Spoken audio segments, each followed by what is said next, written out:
5 star hotel में family या candle light dinner के लिए आप कितना पैसा खर्च करते हैं? कुछ कड़क 2000 के नोट। चलिए डिनर को छोड़ दीजिए, केवल कॉफी की बात करते हैं। तो कॉफी डेट पर आप कितना पैसा चुकाते हैं? कुछ 500 के कड़क नोट।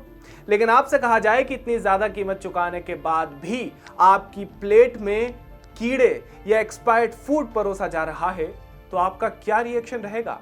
अगर आप अपनी फैमिली और खुद के हेल्थ के लिए जागरूक है तो देखिए इंदौर से चंकी वाजपेयी की ये खास रिपोर्ट।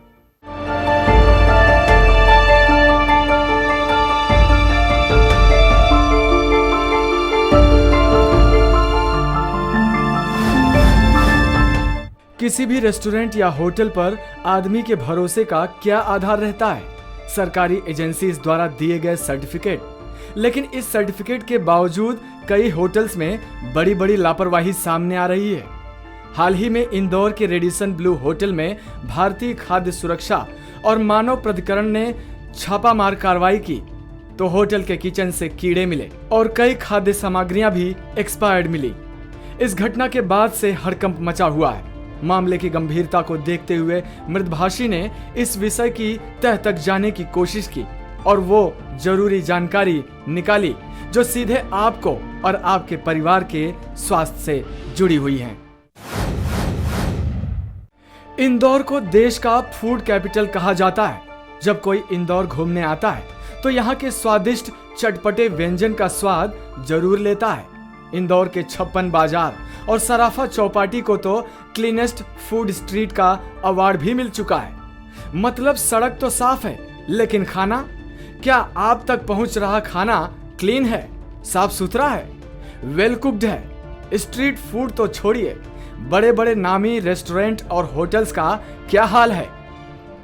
यह जानने के लिए हम इंदौर के खाद्य सुरक्षा अधिकारी से मिले और जाना कि खाना बेचने का लाइसेंस होटल्स और रेस्टोरेंट को कैसे मिलता है और उनके द्वारा खाने की गुणवत्ता के लिए होटल्स को क्या निर्देश जारी किए जाते हैं। सुरक्षा अधिकारी का कहना है कि लाइसेंस के लिए होटल्स को ऑनलाइन अप्लाई करना पड़ता है। तो आखिर यह लाइसेंस होता क्या है जो होटल को आपकी टेबल तक आपके परिवार को खाना परोसने का अधिकार देता है?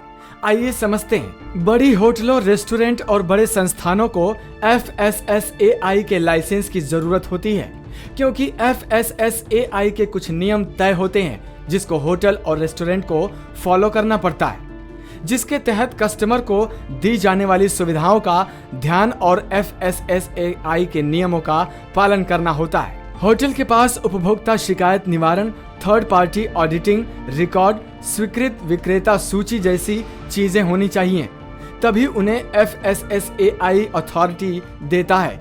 लेकिन अभी भी एक गंभीर सवाल है जिसे समझना बेहद जरूरी है।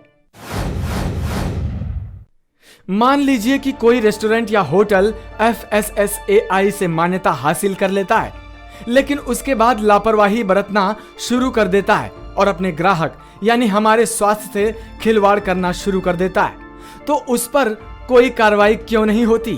क्योंकि जिम्मेदार अधिकारी समय समय पर निरीक्षण नहीं करते और होटल मैनेजमेंट मनमानी शुरू कर देता है। इंदौर स्थित होटल रेडिसन में दिल्ली से टीम छापा मारने आती है, तो सवाल यह उठता है कि शहर का स्वास्थ्य और खाद्य विभाग क्या कर रहा है?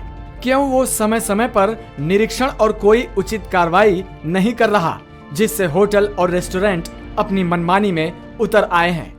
रेडिसन ब्लू को इंदौर के सबसे अच्छे होटल्स में गिना जाता है, लेकिन जब शहर के सबसे अच्छे होटल के किचन में कीड़े हों, एक्सपायर्ड फूड हो, वो भी कोरोना महामारी के ऐसे समय में जब डॉक्टर्स लगातार स्वच्छ और पौष्टिक खाने की सलाह दे रहे हों, तो ये काफी गंभीर समस्या है जिसका निराकरण शासन और प्रशासन को जल्द से जल्द करना ही चाहिए।